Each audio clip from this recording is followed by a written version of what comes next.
The auditorium was already buzzing with laughter when John Neely Kennedy's name was called. Most people didn't even know how his name ended up on the sign-up sheet for the small-town talent show. Some whispered it was a prank by his co-workers at the courthouse, others said he signed up himself just for fun. What was certain was this: nobody expected him to take the stage seriously.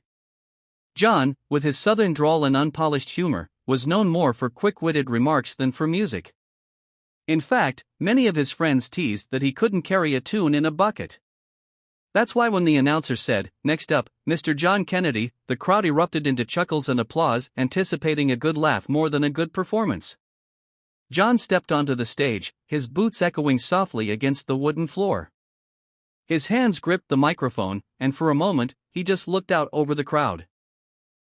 There were smirks, playful nudges, and even a few people pulling out their phones, ready to record his embarrassing attempt. But then, something shifted. John didn't look like a man about to joke.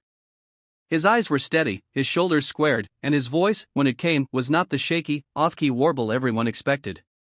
It was deep, soulful, and filled with an emotion so raw that the laughter died in an instant. He sang him his grandmother used to sing to him when he was a boy, an old gospel song with words about hope, struggle, and redemption. His voice carried through the auditorium, not just in melody, but in weight. Every syllable seemed to hold a story. Every note carried decades of hardship and faith. For the first time that evening, the audience sat still. The smirks melted into wide-eyed silence. By the time John reached the final verse, some in the crowd had tears streaming down their cheeks. When the song ended, there was no awkward pause, no polite applause. It was thunderous.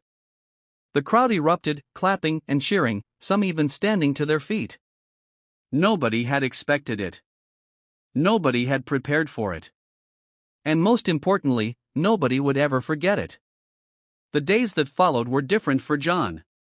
What started as a prank had turned into something extraordinary.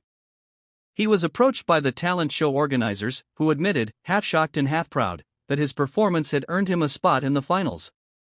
John chuckled at first, almost refusing. He told them, "I wasn't here to win a contest.